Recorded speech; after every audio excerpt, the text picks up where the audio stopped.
You're listening to a Countout Podcast.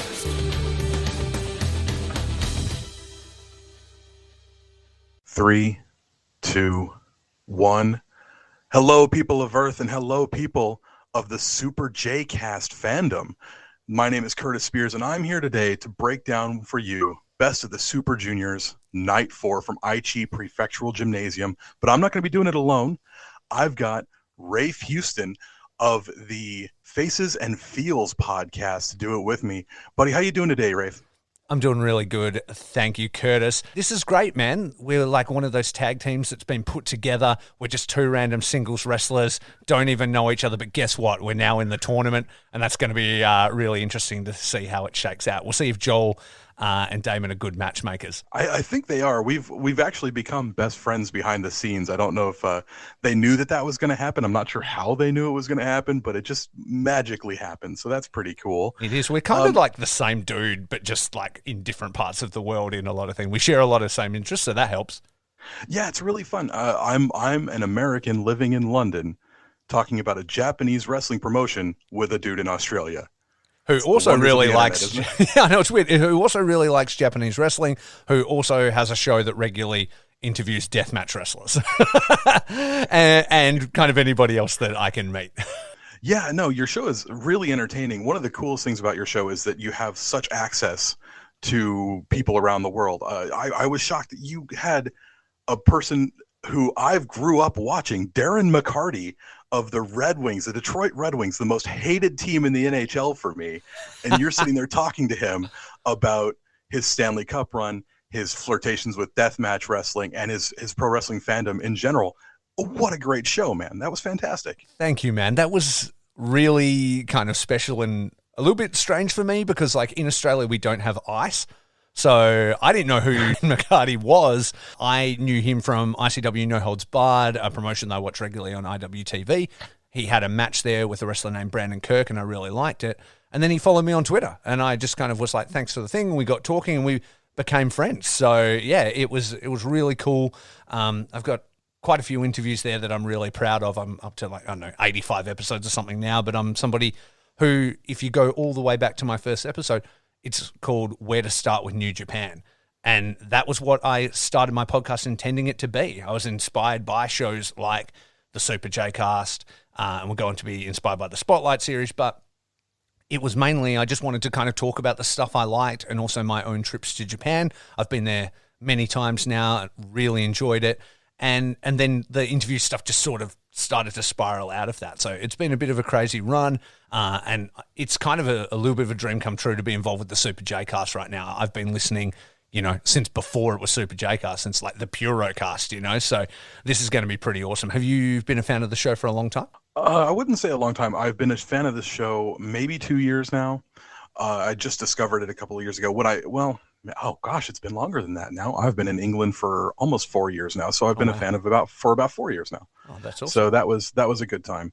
I love the show. New Japan is where I hang my hat. I don't really watch much other wrestling, but Puro's it for me. I discovered it when I was a little kid. I grew up watching WCW with my father. My dad's a redneck from way back, so I was raised on that Southern wrestling. Yeah. And I remember the first time I saw Jushin Liger. I remember the first time I saw the Great Muta, and I was hooked ever since. So New Japan's my love and my passion, man. Absolutely. I was saying to you off mic and stuff that, like, with everything I've been doing for the show and kind of all the coverage and that, I haven't been able to watch as much as I used to, I keep apprised of everything, and I'm honestly like watch it whenever I can, but there was a time when I was just watching absolutely everything. I've been to Japan a bunch of times, like for Wrestle Kingdoms. I actually went to the same Wrestle Kingdom that Joel first went to Wrestle Kingdom 12.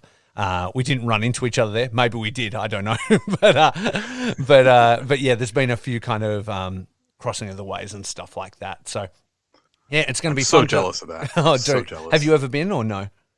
No, the farthest I've ever been out of my own country of America was to England, and I just kind of stayed here. So. Well, hopefully the world sorts its shit out, and, there's a time in the future we can all, meet up in Japan, because it really is the best place. Like Damon had said on the podcast that there's life before Tokyo and life after Tokyo, and I 100% agree with everything he's said. So, yeah, this is going to be great, man. This is going to be really exciting. I love the show today, and I'm really looking forward to talking about it. I do have to tell you, though, that I kind of was talking to a few friends and let them know that this was happening and we were hosting the show and what was going on with Joel. And so I did have a couple of friends say they may call in. So we'll have to just see how that kind of goes. And then, maybe we'll hear a couple of friendly faces. Live reaction sounds fantastic. Yeah, I like that. We'll have to see. We'll have to see. So let's go ahead and start breaking down the matches while we're at it. Match 1 for night 4 of tonight was a Young Lion match between Yuta Nakashima and Ryohei Oiwa. It was a draw with Oiwa ending the plus position. This was in Oiwa's hometown. So it was a lot of fun. These kids were showing a lot of fire tonight. Have any of the Young Lions really stood out to you? So Oiwa is the one who stood out to me, mainly because it's the first time my wife's watched it with me in a while, and she couldn't stop talking about how handsome he was. And I was like, yeah, that dude's straight up beautiful. Like, I'm like, give him the coats and the championships and all the stuff. Like, he's somebody you could build New Japan about, much like Uemura, who's currently on Excursion or whatever. These two kind of like tick all the boxes, like in looks and skill and build and all those things. So yeah, he stood out immediately. Yeah, it looks like Oiwa's been gaining a little bit of muscle now that his hair is growing back from the time he shaved his head.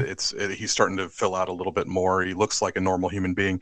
I saw his very first match a couple of months ago when he first started wrestling as a young lion, and he looks so mean. Like, you say that he looks handsome, but when I saw him, I said, that dude looks mean. Really? He looks lean, fast, hungry.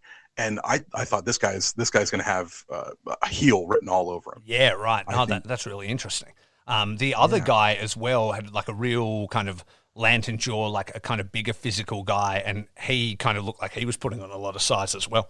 Yeah, definitely. That was Yuto Nakashima. Yeah, he was the young lion from many months ago who, in about 15 seconds into his first match, he tore his shoulder and had to sit out for a while. Oh, so, no. Yeah, that's no good now he's back to competing regularly, and it's pretty cool to see, because we've got 3 looks like promising young lions that really have some.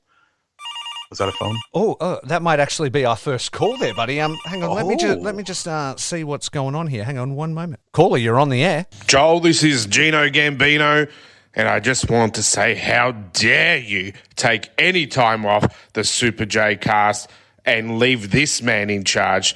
A quick congratulations. Hope the family is well, and well done, mate. Look forward to hearing you back soon. And there we go. Gino Gambino. Yeah, that's a pretty big name there. Friend of the show, Gino Gambino. When he found out that Joel was off to have his baby boy, he wanted to put in his congratulations. So thanks for your time, Gino. That was awesome. What a beautiful moment. Wow, that's fantastic, man. You said you had surprises. I didn't know you had surprises. You know, you meet a few people along the way. I was really happy to pass on that message for Gino to Joel. And yeah, before we get too far into it, let's give our congratulations to Joel, to Mally, to Esther, to Arthur, and hopefully everybody's, doing really well. And obviously Damon on vacation as well. Hopefully he's not working too hard. Yeah, congratulations to Damon on drinking as many margaritas as I'm sure he possibly can. So I love it. Hopefully. Anyway, sorry to ambush you with that. I appreciate it. That's a good place for us to stop. We can start talking about match number 2 now. Yeah, let's go. Second match of the night, which was the first best of the Super Juniors tournament match. Yoshinobu Kanemaru sitting at 2 wins, 4 total points, versus Doki also sitting at 2 wins, 4 total points. This match, Doki, he's been having a great tournament so far. He's been busting his ass in New Japan for years, and he's finally getting some real recognition now. Suzuki Gun, I think, should put together a never 6-man team and get Doki a belt. This match was better than it had any right to be. There was some Suzuki Gun shenanigans where they were threatening each other's weapons at ringside, Doki's pipe and Kanemaru's whiskey bottle. Lots of fun to be had, but in the meantime, they were just hitting great moves on each other. Absolutely. Don't you think like Kanemaru as well, for his age, like looks way younger. The dude's like 45. He can still go. He absolutely kills it. And when you talk about like Suzuki Gun shenanigans as well, like the craftiness always kind of stands out with those guys. Like when Doki goes to jump out of the ring, and instead of staying there for it, Kanemaru immediately jumps over the next railing to be like even further away. I was like, yeah, why don't more people do that? Kanemaru he's such a crafty veteran. He is, isn't he? And the best part about their shenanigans are cheeky and fun, whereas the House of Torture shenanigans are tragic. And boring. Yeah. It's terrible. House of Torture, Haunted Castle. I call them the Hot Boys, H-O-T, Hot Boys. Works pretty well. I mean, sure, except for, I guess Dick Togo's not really a hot boy, but like Sho and Evil are attractive men. We can call them the hot boys. Yeah, exactly. I think you're forgetting Yujiro's giant jeans that we were talking about the other day. Oh, Yujiro's beautiful mom jeans. It looks like he brought trip pants from a Hot Topic in like 1999. And so I would expect superfluous pockets and chains hanging off of them, and he's going to go to a Korn Limp Bizkit show or something. That's what I was like. I haven't seen pants like that since I was wearing them in like 2002. Dreadlocks down my back. It was sick. But yeah, anyway, give him back. Yeah, this really does seem to me to be a Doki congratulatory tournament right now. He's killing it, man. He did not get the win. He did not get the win today. Kanemaru wins with a deep impact. What I think is they should actually, since they're both Suzuki-gun, put those two together, let them go on a run for the junior tag belts while Despy is carrying the junior heavyweight title. That'd be a lot of fun, and it might add a little bit of spice to a boring division right now. Yeah, I think that would be a great team, and I think Kanemaru would have a lot to like teach Doki. I think that could be really cool. I agree 100%. All right, so let's break down match number 3. Master Wato sitting at 1 win, 2 points, versus Taiji Ishimori with 2 wins, 4 points.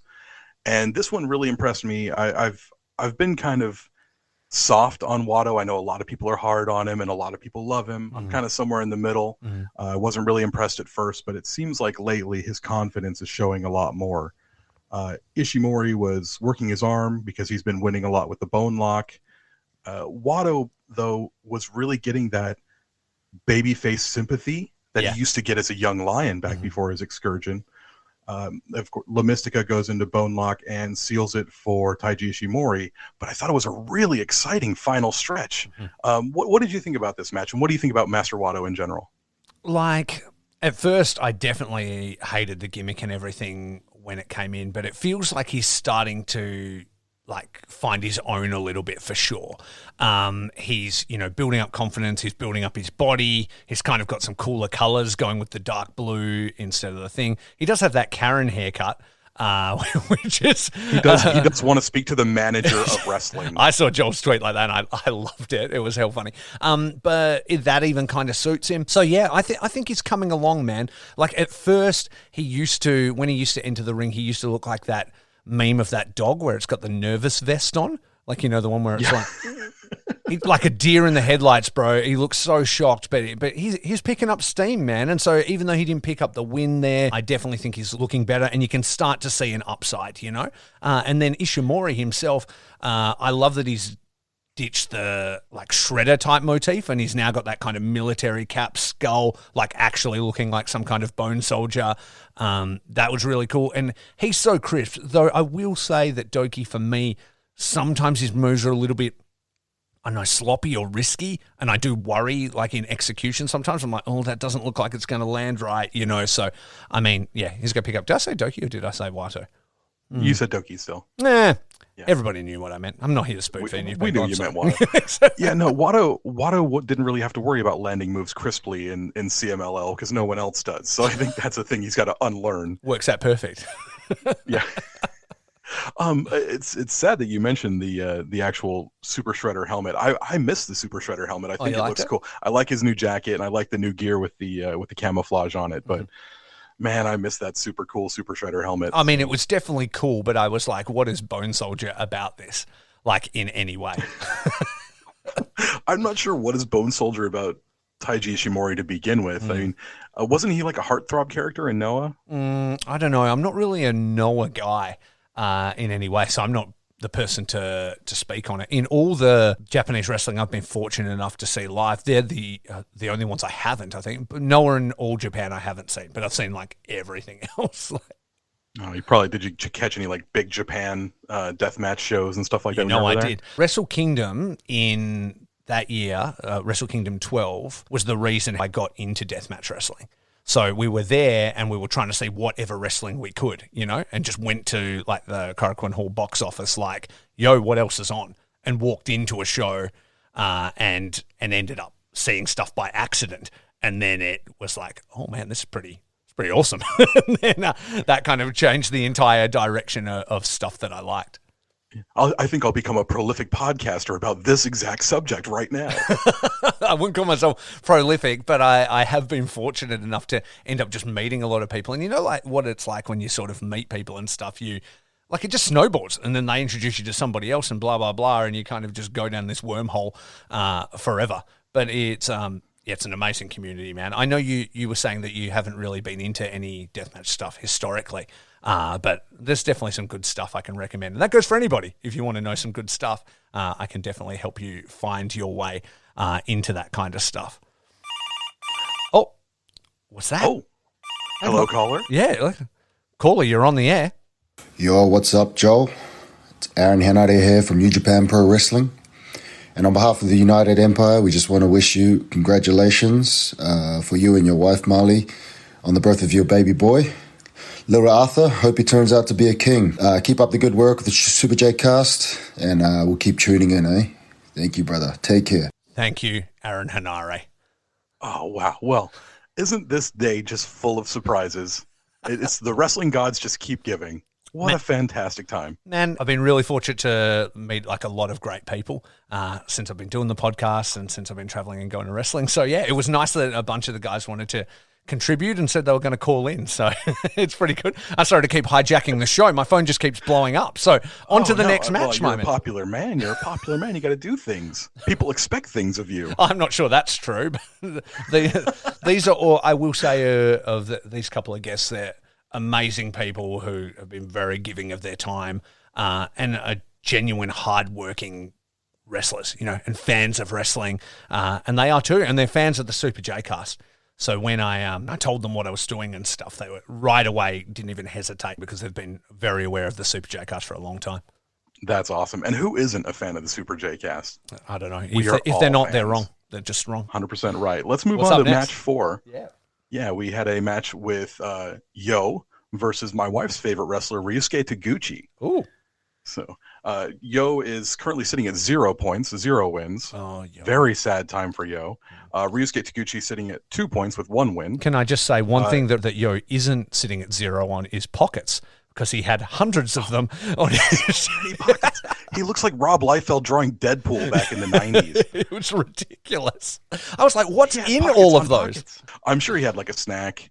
His mom made sure he had a Snickers bar on him or something. Like whatever energy Snickers can give him clearly wasn't enough that he couldn't get the job done against Taguchi though. Can I tell you the thing that struck me the most when this match first started? Please. Yo and Ryusuke, they're doing their initial lockups and trading, and Yo's giving these like half cocky smiles and he's playing into Taguchi's shenanigans. Mm-hmm. And do you not realize you're on 0 points? Yeah, you should be looking more serious, more concerned. If you don't care, why should I care? Yeah, what do you have to be cocky about? You're a loser. you're not even the best ex-member of Roppongi 3K. You're not moving with any urgency right now. And finally, it's like 7 minutes in, I think, was where the match really started. Yo finally wakes up. He does a big tope to the outside, some good power moves. Taguchi threw a gorgeous tiger suplex. Yo then turns around and throws a gorgeous snapdragon suplex. It's much better match from there. Taguchi won with the Dodon. Yo's last win, and thanks to Liam on the Super J-Cast Discord for finding this out, Yo's last win was July 24th of this year. He was part of a 6-man Chaos versus Suzuki-Gun tag match. Ugh. That's near half a year this dude's gone without a win. Dude, that's rough, man, and it's rough to hear. Yeah, I don't know where they're going with Yo. I don't think he knows. I don't think they know. When he first came back, from the injury and sort of had that match with Sho when he had too many straps on him. He likes to have too many accessories and stuff, and he had that terrible out-of-time music and things like that. I knew he was lost from that moment. I'm like, they do not know what they're doing. Is it that they don't know what they're doing, or that he doesn't care what they're doing? It seems like I don't know. he's maybe got other interests right now. I don't know. What would the other interests be? Pockets? Like Music snowboarding, or hitting pockets? the slopes? He Sewing looks like a pockets onto snowboarder. his- Yeah, exactly. What I will say, the highlights of this match for me were all based around your wife's favourite wrestler, Taguchi. A lot of people will give Taguchi shit and Yano shit and stuff like that because, you know, they're not the serious wrestlers. They're not the guys that are going to be delivering the 5 stars and stuff like that. What I will say for me is that they're crucial members of the roster because when you come through and you do tournaments and stuff like this, they give somebody like Yo the opportunity to run back and forward on the ropes 15 times in a row. They give Yo the opportunity to rest and not be injured while Taguchi sells his ass laying on the ground with his feet in the air for like 5 minutes, which was hilarious, by the way. I was in stitches as he just lay there like a statue for like ages. And then Yo starts to scream at him and they're like counting him like, 1, 2. And he's just like a statue. Dead still. So funny, man. And like, I can understand why they're not for everybody, but I always look at wrestling shows like a variety show, and not everybody can be delivering the 6-star match, So I think that's why they'll always have like such a big part of New Japan because those are crucial characters. Speaking of crucial characters, match number 5. Bushi sitting at 2 wins with 4 points against Sho. Sho Tanaka. Sho. 3 wins and 6 points. Sho's the man in this my tournament, God. man. He's killing it for me. I love it. I hate all the hot boy stuff, but like I think he's on a serious trajectory right now, man. Well, the thing about it is, you and I were talking about Sho before the tournament started. Little background information. We actually met about 2.5 weeks ago. Yeah. Joel introduced us to each other. We've been talking New Japan and talking death matches and things like that since. Mm-hmm. And the thing about Sho is we both wanted to see him do more of an MMA-inspired character, Yes. something to deal with his actual love of mixed martial arts, something where he could, if Sho, like I said to you before, if Sho showed up in this tournament and just started claiming arms, taking fingers, taking elbows, taking shoulders, and just adding them to his necklace, like men in Vietnam used to have ears on their like a collars. Dolph Lundgren from Universal Soldier situation. Exactly. Yeah, if he started doing something like that, man, I'd be over the moon about it right now. Yeah. I was a big fan of Sho when he was in Roppongi 3K. Same. I was very excited when they split up because I said this guy's going to do something special, and that something special is hitting people with a wrench. That's the only downside, is you're going to get that HOT Haunted Castle bullshit.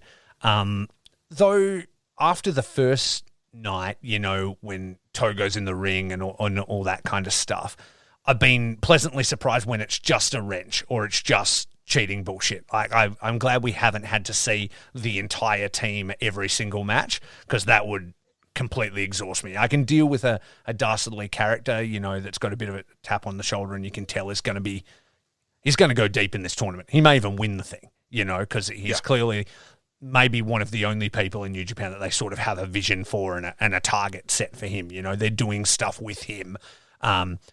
And so, yeah, for me, I think I'm just relieved it hasn't been as bad as I thought it was going to be. Like I was expecting the worst.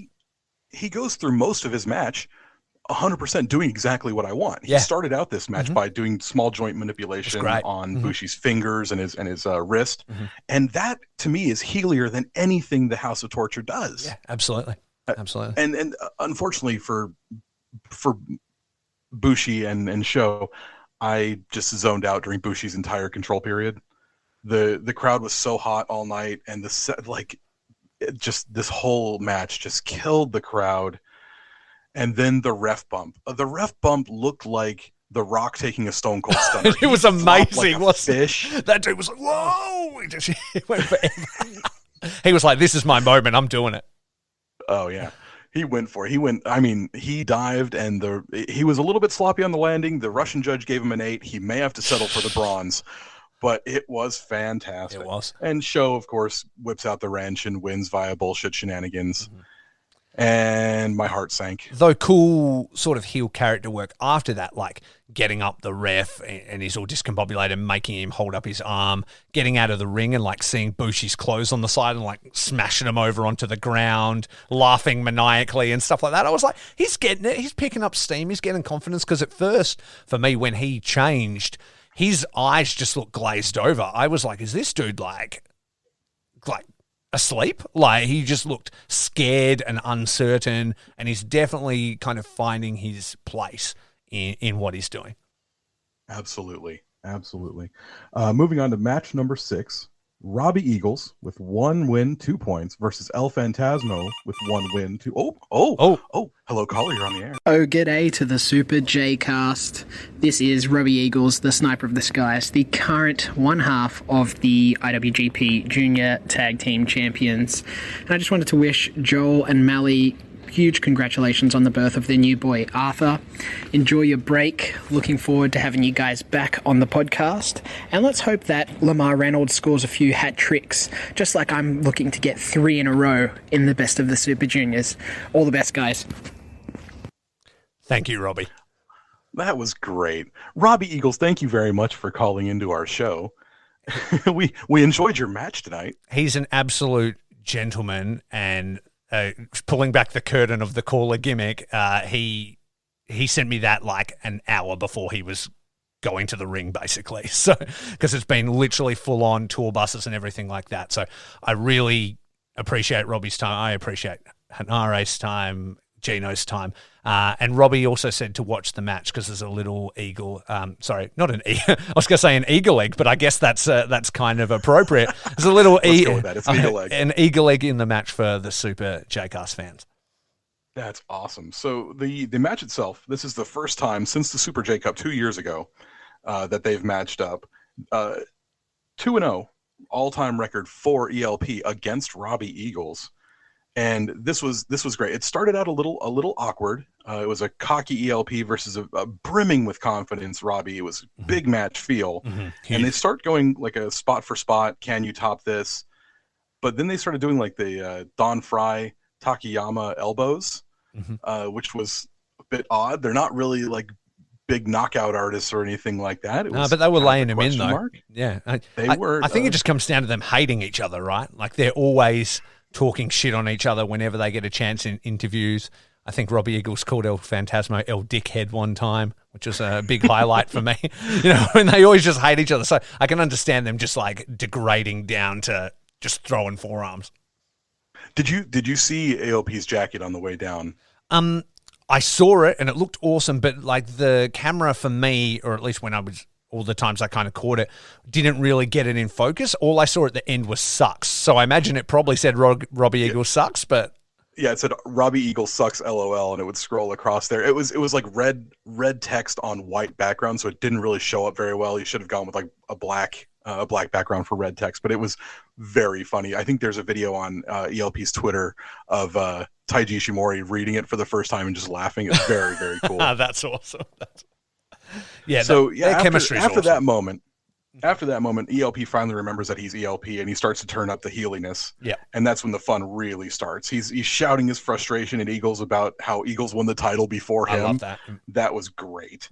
Robbie's speedy, high-impact offense is a perfect counter to ELP's sneaky, plodding, heelish ways. And the heeliest part about ELP is that you know that he can hang in a junior-style match, but he just chooses not to. Just chooses to be a dick, like when he's walking the ropes and doing all the bounces and he flips over and then all he does is a back rake. Or like gets a run up from the other side of the ring, runs all the way and then just stops, stands up and then jumps on their nuts. just a real douchebag in everything he does. So there was a scary spot in the match. It looked like some sort of Burning Hammer variant that like literally looked like Robbie got knocked silly, man. He looked like he landed straight on his head, eh? That was scary. I was actually really worried. And then when he kicked out or whatever, I'm like, okay, he's cool. Yeah. But yeah, it was like a very concerning moment. But that's how good these guys are. You know what I mean? It's like centimeter perfect precision in everything they do, especially against each other, because that chemistry is literally nuts. So speaking of centimeter perfect precision, Robbie turns a powerbomb attempt into a Hurricane Rana flash pin for the win and finally beats ELP.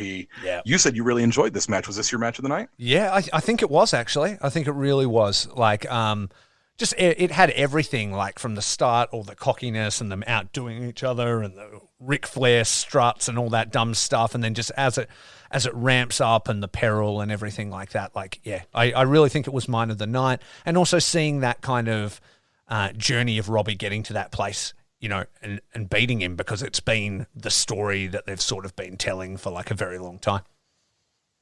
It is. And I know that a lot of people get so angry at ELP, you know, when he does the walking the tightrope, backflip to back rake, you know, that sort of thing. I love people go, oh, this bastard. And it's like, yeah, he's doing a great job. You know? Yeah, exactly. And so it's really fun to see him finally get vanquished by the valiant Robbie Eagles. Yeah, the back rake kind of spots were what made me eventually like El Fantasmo, because at first I was a bit like everybody else. I'm like, this guy just sucks. Like, for me, it was go away heat at first, and then after a while, I was like, you're actually the best. It's really funny. It took me seeing him live. I've seen him live a couple of times, and then finally when it really turned over for me was watching. I went to a Rev Pro show where he faced Michael Oku for the British junior heavyweight belt, and it was a fantastic moment. I'm a big fan of Michael Oku. I've been with him since he was, you know, just coming out of his training, and he's really taken off. I would love to see him in a BOSJ maybe next year or the year after. I think he's gonna be something huge someday. But yeah, that was really just seeing him live and seeing how he was able to put over Michael Oku so well. I said, that guy's fantastic. Yeah, he's awesome. And Robbie as well, like his recent run with the title, it was nice to see him snatch up that title. And I don't know what the long-term plans are. I would love to see Robbie win this tournament. Obviously, Australian pride and all that, but he's just something awesome, and I feel like he's not done with that title by a long shot. Absolutely not, and there's no reason why he should be. Robbie's one of those guys who they could put that title on for, I mean, as long as he's willing to stay in Japan. Yeah, well, really. That's it. And he's such a fun and entertaining worker. And I think that the first time I saw him, I said, this guy's awesome. You know, coming out and he's, you know, Robbie Eagles from Australia. I was like, oh, I like him already. You know, I'm a big fan of Madison Eagles from way back. So I was like, oh, great. Yeah, exactly. So, you know, he's got the lineage to get him through. Exactly. Moving on to match number 7 was Hiromu Takahashi, 2 wins, 4 points versus El Desperado with 1 win, 2 points. And this was a rematch of my match of the year, personally, from 2020. They're currently 2-2 in singles matches, and I was so excited for this match. It starts out 100% full of piss and vinegar. They're throwing bows. They're, you know, overhand slapping each other in the tits. They're just going at it, you know. And they start out with such fire and such fury that once they actually grab a wrestling hold, it's such a shock. Yeah. Desperado goes for a shoulder block takedown, and as he throws it, Hiromu turns it into some sort of like flying triangle choke. It was fantastic. I was like, that came out of nowhere. Yeah. It was a lot of fun. So Despy, after he breaks that hold, powders out. Hiromu starts introducing him to the barricades. Despy then regains control with a surprise spear, suplexes, turns around, introduces Hiromu into the barricades as well. It's not a match, it's a fight. Despy begins working Hiromu's knee, nasty knee breakers, dragon screws, deep half crabs. Hiromu's really struggling. Despy works on Hiromu's legs outside with a broken chair, slams him on the entryway. Which was a bit funny because when the ref comes over and eventually chastises him for the use of the chair, he kind of looks up like a kid that's been caught. He's like, what? It's just a chair. And he's like, no, you need to be done. And he goes, and gets him one more time and then like kind of walks away. And I was like a petulant child. Like, I don't even understand what the problem with this is. Yeah, there's no weight behind this. Obviously, this is not a problem. This is not even a whole chair. It's barely like a weapon. So after that, Hiromu gets back in the ring. He can't throw bombs anymore. He's got a weakened base. He's not really standing very easily. And Despy's just letting himself tire himself out. And then going right back to working his knee. He's cocky. He has Hiromu right where he wants him. And when Hiromu fights back, he gets even angry. He gets more vindictive. And Hiromu hits a shotgun drop kick to Despy from the apron to the outside, driving Despy into the barricade. And this is Hiromu's opening. But his leg can't take much more. He was beaten in last year's Best of Super Junior by the numero dos leg submission. And Hiromu's control doesn't last very long because every time that he starts to get a big power move, he lands on that leg, he jostles that leg, and he just gives out. And some good selling by him in those moments, wasn't it? Great selling by that. And that's the the thing that our friend Joel always looks for is, if you're going to have a leg match, work a leg match. And I think that, this wasn't the normal junior leg match where you work the knee and then all of a sudden you forget everything. Yeah. And you're running just fine the next second. He was really selling that. Later on, Despi lands a perfect tope to Hiromu, but he hangs himself up to dry on the barricade. When he does, he smashes his thighs right across the top of the barricade, and he starts limping a bit too. But at this point, Hiromu's a mess. Guitarra del Angel can't put Hiromu away.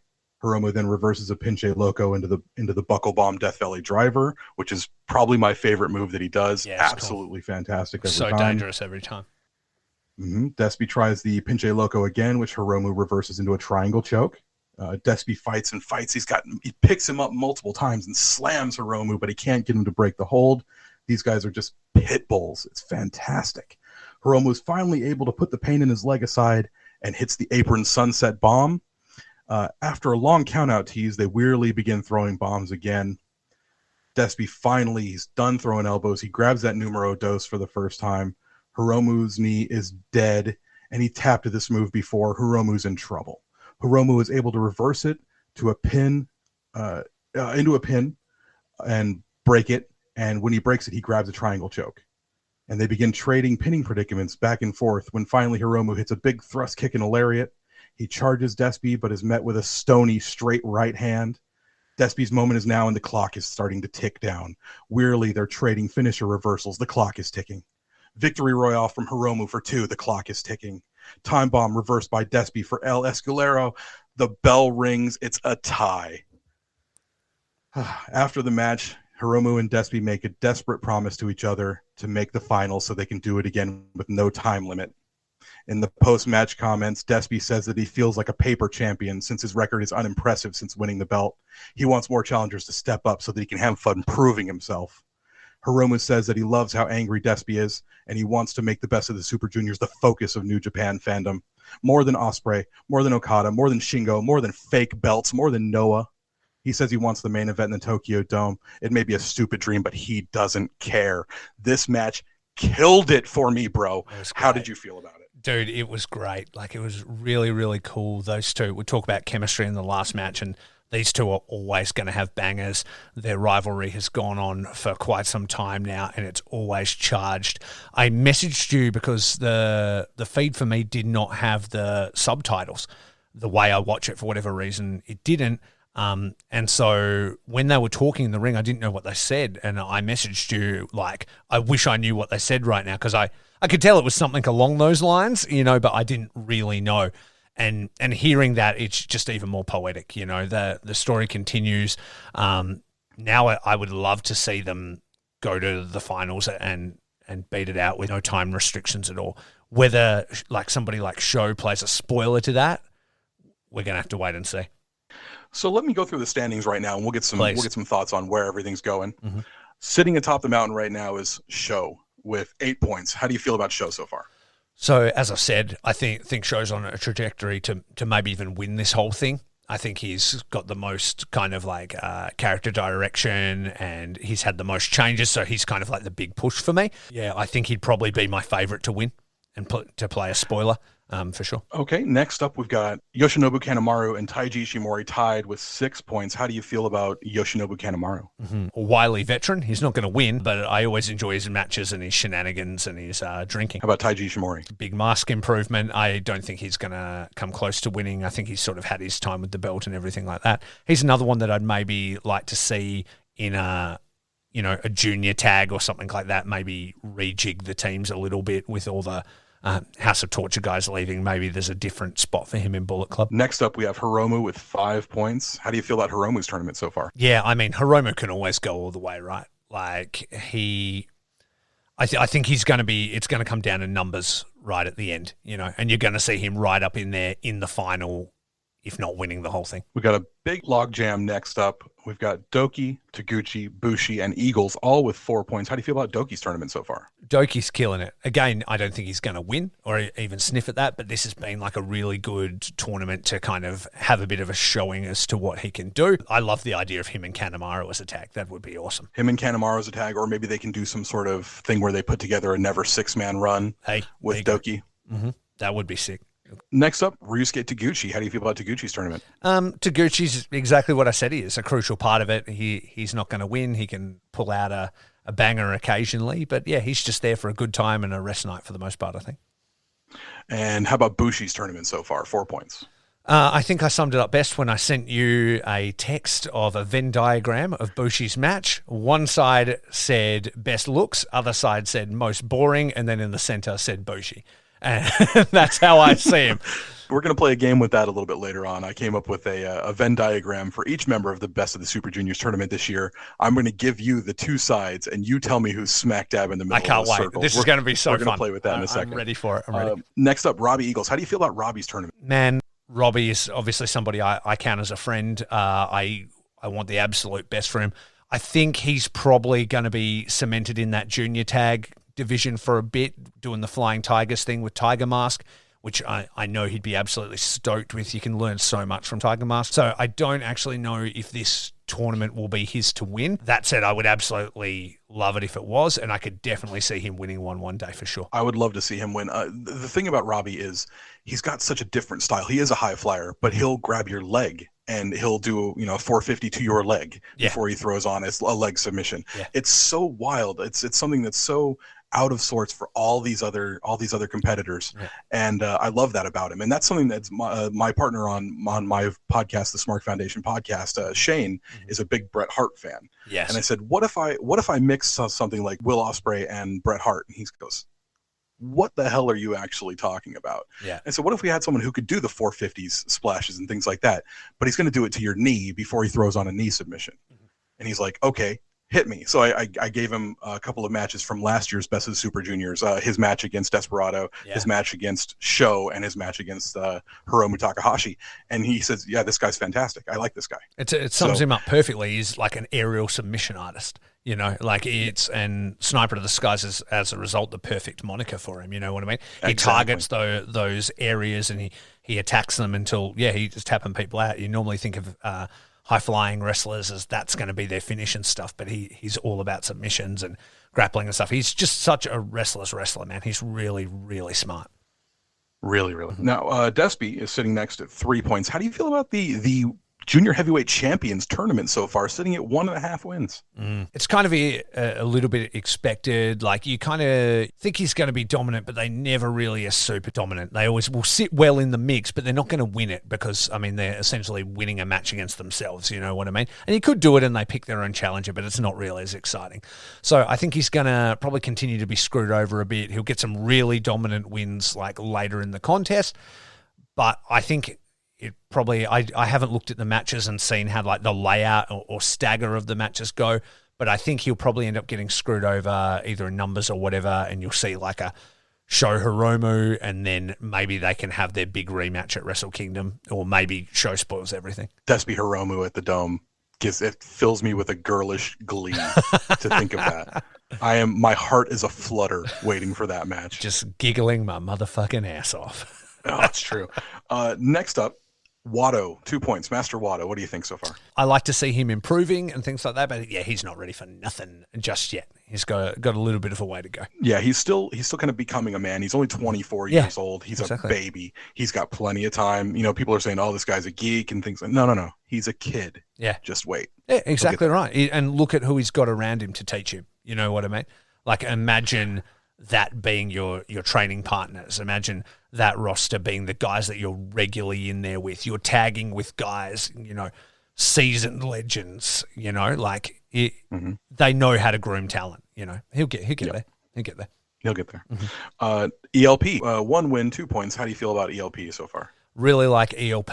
Again, I don't think he's in the mix at the very end, but I love all the stuff he's doing with like the loaded boot and everything like that. And, it even hurts him and stuff like with everything he's doing. And I think it's really clever. And I think there's going to be bigger things for ELP, but I don't think it's necessarily within this tournament. And finally, Yo with 0 points, 0 wins, and 0 reason to even continue in the tournament. How do you feel about him so far? I think, he will maybe continue that way. He may pick up an upset win or two, but I don't think they've got any plans for Yo. Is he even still in Chaos? Like, does he even wrestle there anymore? Do you even go here, Yo? We don't know. So. That was great.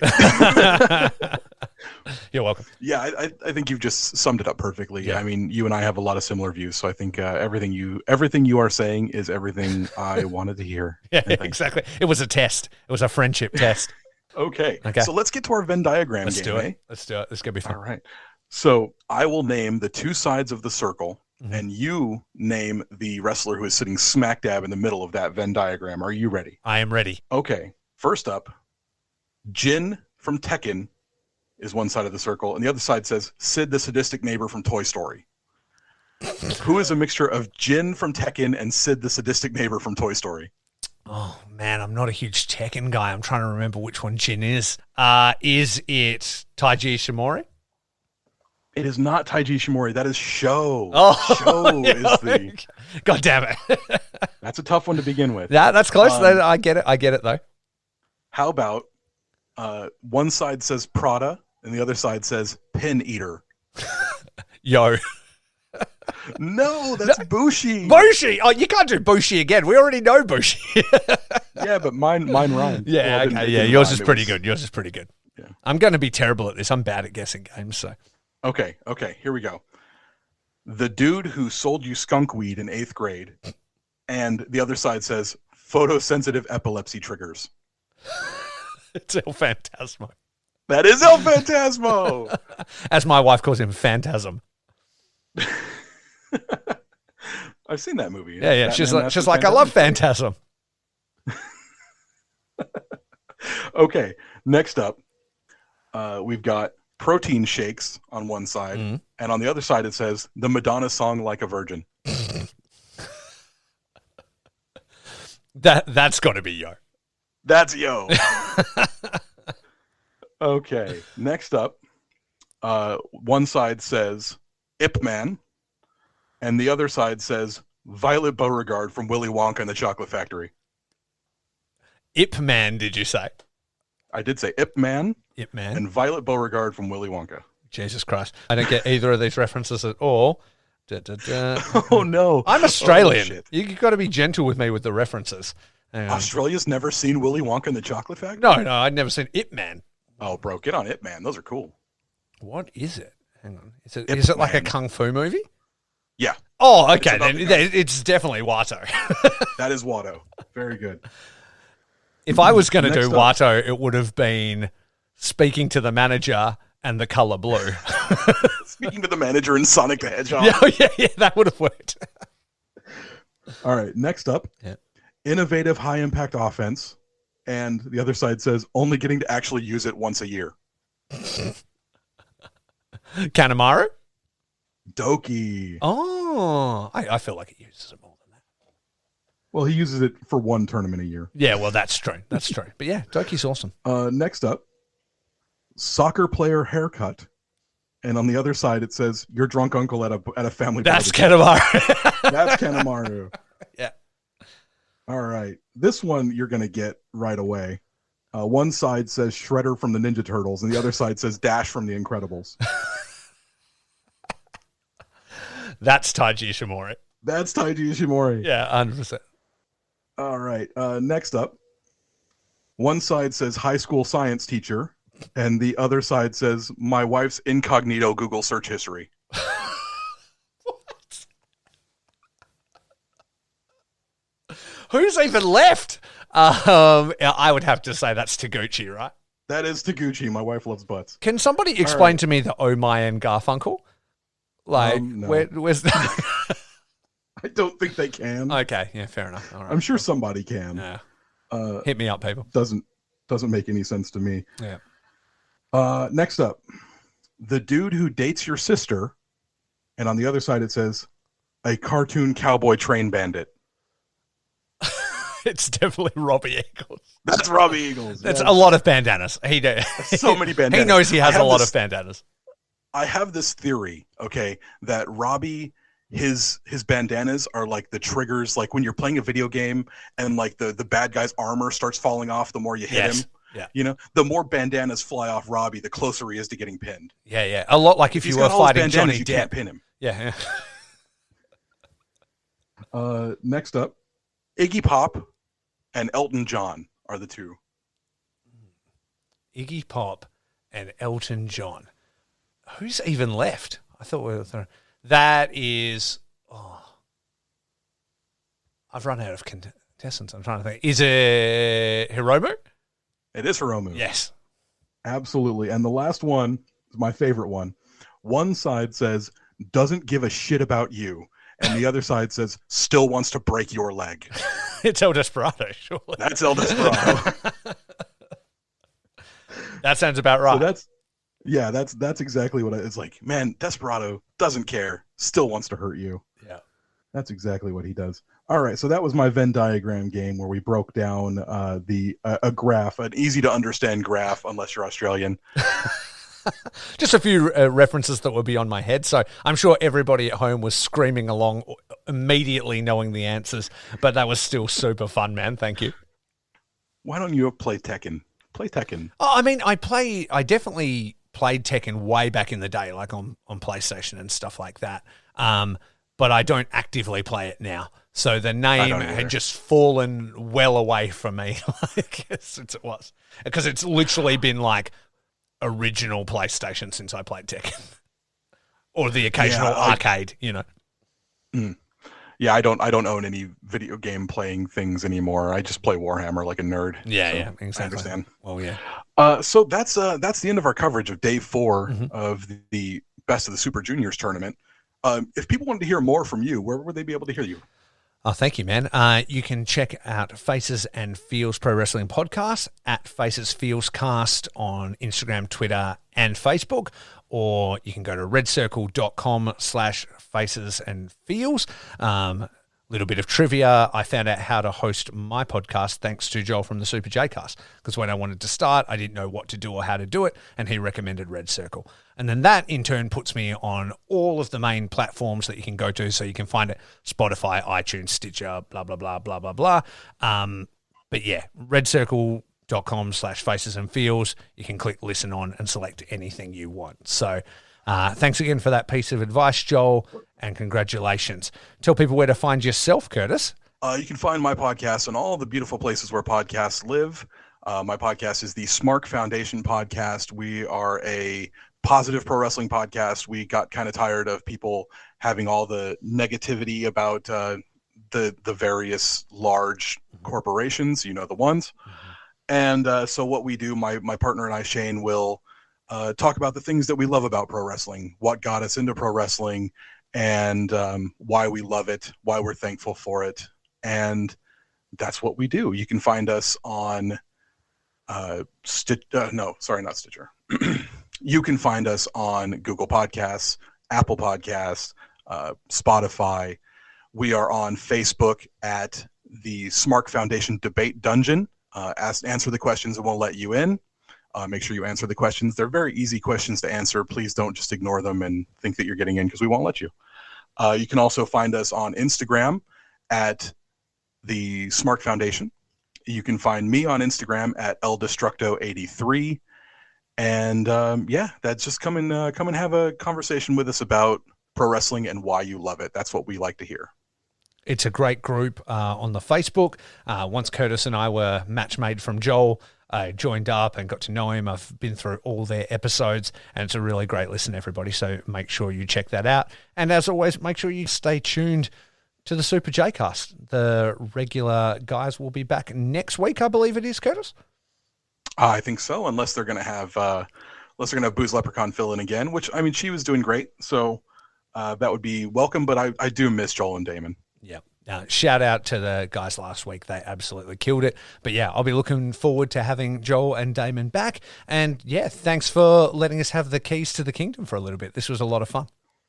Yeah, we really appreciate it, man. This was when I got that email that said that we were going to be doing this, I got all tingly, and I'm glad I made a new friend out of it. This was really cool. It was, man. It's definitely not going to be the last time we're going to speak for sure. We'll probably keep popping up on each other's shows or something like that. So Absolutely. Yeah. So all the Super J-Cast listeners out there, thank you for your time. And I think I can do the sign off for both of us when I say, on behalf of the Smark Foundation, on behalf of the Super J-Cast, and on behalf of Faces and Feels, remember, it's all about peace, love, and pro wrestling.